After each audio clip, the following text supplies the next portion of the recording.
Hi friends, welcome to our channel. இன்றைக்கி நம்ம வீடியோவில் 7 கிழங்கு வச்சு நம்ம ஒரு ரெசிபி பண்ண போகிறோம். இந்த கிழங்குக்கு மரவள்ளி கிழங்குனும் பேர்.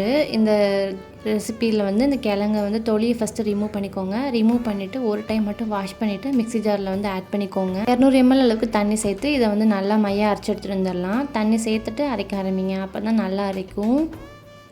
இப்போ அரைச்ச பேஸ்ட்டை அப்படியே ஒரு பவுலில் மாற்றி வச்சுருங்க. அப்புறம் மிக்ஸி ஜார்லேயும் கொஞ்சமாக தண்ணி சேர்த்து அலம்பிட்டு இந்த பவுலை நல்லா மிக்ஸ் பண்ணி மூடி வச்சுருங்க. ஒரு 3 மணி நேரத்துக்கு இது அப்படியே இருக்கட்டும்.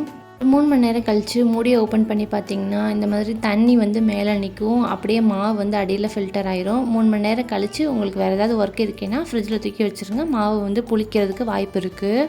ஓவர் நைட் கூட ஊற வைக்கிறீங்கன்னா ஃப்ரிட்ஜ்லேயே ஊற வச்சுக்கலாம் அப்படியே. இதுக்கப்புறமா மேலே இருக்க தண்ணியை சிங்கில் தூர வைத்திருங்க. அந்த தண்ணி நமக்கு தேவைப்படாது. அடியில் இருக்க மாவை இது போல் ஜல்லடை வச்சுட்டு அதுக்கு மேலே துணி வச்சுட்டு அதில் கொட்டிக்கோங்க. கொட்டிட்டு நம்ம பிழிக்கும் போது மிச்சம் இருக்கிற தண்ணி எல்லாமே இந்த போல் ஃபில்டர் ஆகிட்டு வந்துடும். இந்த மாவு தண்ணியை நம்ம வேஸ்ட் பண்ணிக்க வேணாம். இதுவும் நம்ம ரெசிபிக்காக யூஸ் பண்ணிக்க போகிறோம். இதையும் அப்படியே தூக்கி வீற்றிடாமல் அப்படியே எடுத்து வச்சுக்கோங்க. இப்போ இந்த தண்ணியில் ஒரு 1/4 கப் அளவுக்கு மட்டும் எடுத்து அதில் 2 டேபிள் ஸ்பூன் அளவுக்கு கொக்கோ பவுடர் சேர்த்துக்கோங்க. கொக்கோ பவுடர் இல்லைனா நீங்கள் காஃபி பவுடர் சேர்த்துக்கலாம். இன்ஸ்டன்ட் காஃபி பவுடர் அந்த மாதிரி, இல்லை ஃபில்டர் காஃபி பவுடர் ஏதாவது ஒன்று சேர்த்துக்கலாம். அந்த மாதிரி சேர்க்கும்போது கொஞ்சம் டேஸ்ட் டிஃப்ரெண்ட் படும். அப்படி இல்லைனா நீங்கள் சாக்லேட் பிஸ்கெட், ஓரியோ பிஸ்கெட் இருக்குல்ல, அதில் க்ரீம் இல்லாத நார்மலாக இருக்கிற பகுதியை மிக்ஸி ஜாரில் பிளெண்ட் பண்ணிட்டு கூட சேர்த்துக்கலாம். சேர்த்துட்டு இது போல் 2 டேபிள் ஸ்பூன் அளவுக்கு கார்ன்ஃப்ளவர் மாவும் சேர்த்து மிக்ஸ் பண்ணி எடுத்து வச்சுக்கோங்க. விஸ்க் வச்சு கலந்துக்கோங்க, அப்போ தான் உங்களுக்கு ரொம்ப ஈஸியாக இருக்கும். அப்புறம் ஒரு பேனில் 2 டேபிள் ஸ்பூன் அளவுக்கு நாட்டு சர்க்கரை, 2 டேபிள் ஸ்பூன் அளவுக்கு சுகர் சேர்த்து நம்ம எடுத்து வச்சுருந்த கலவையும் சேர்த்து நம்ம நல்லா ஹீட் பண்ணிக்கலாம். இப்போ நம்ம பவுலை அலம்பி ஊற்றுறதுக்கும் நம்ம மிச்சம் இருக்கிற தண்ணியை தான் சேர்த்துக்க போகிறோம். நம்ம ஃபில்டர் பண்ணி வச்சுருந்தோம்ல, அந்த தண்ணியை ஆட் பண்ணிக்கலாம்.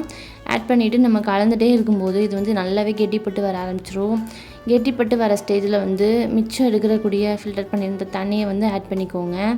ஆட் பண்ணும்போது நமக்கு இந்த மாதிரி அடியில் மாவாட்டு தங்க ஆரம்பிச்சிரும். அதனால் அதை நல்லா எடுத்து கலந்து விட்டுட்டு அப்புறமா ஆட் பண்ணிக்கோங்க.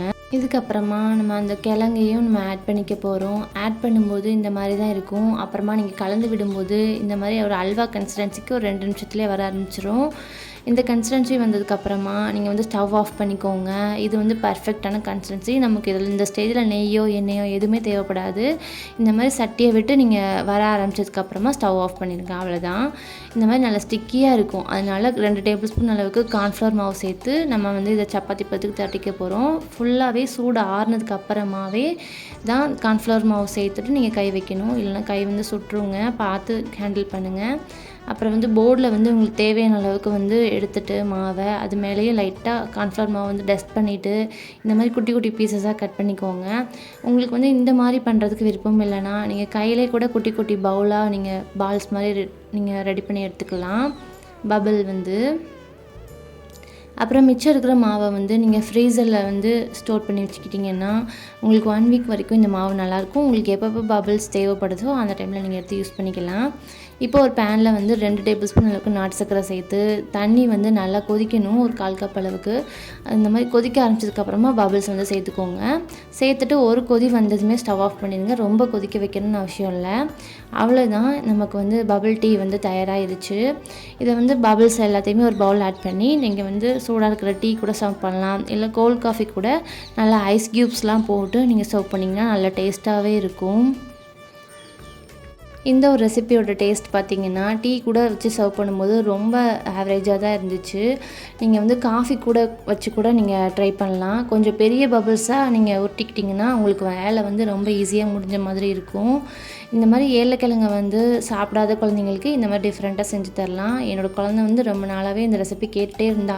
அவளுக்கு செஞ்சு தரணுமேன்றதுக்காக ட்ரை பண்ணியிருந்தேன். கொஞ்சம் கடியாக தான் இருக்கும் இந்த வேலை செய்யும்போது. நம்ம குழந்தைங்களுக்காக செய்கிறோன்ட்டு ஒரு லவ்வோடு செய்யும்போது நமக்கு ரொம்ப ஈஸியாக இருக்கும் இந்த ரெசிபி. அதனால் உங்கள் வீட்டு குழந்தைங்களுக்கும் ஹெல்த்தியாக ஏதாவது ரெசிபி ட்ரை பண்ணி கொடுக்கணும்னா இதை ட்ரை பண்ணி கொடுங்க. அப்புறமா நம்ம வேக வச்ச தண்ணியும் ஆட் பண்ணிவிட்டு குடிக்கும்போது தான் அதோட கலர் டேஸ்ட் ரெண்டுமே கிடச்சிச்சு. அது டேஸ்ட் பார்த்திங்கன்னா நம்ம மில்கில் சாக்கோஸ் கெலாக்ஸ் நம்ம ஆட் பண்ணி சாப்பிடுவோம்ல, சாக்கோ கெலாக்ஸ் அந்த டேஸ்ட்டில் தான் இருந்துச்சு. நீங்களும் அந்த மாதிரி ஏதாவது ரெசிபி தான் தேடிட்டு இருக்கீங்கன்னா கண்டிப்பாக ட்ரை பண்ணலாம்.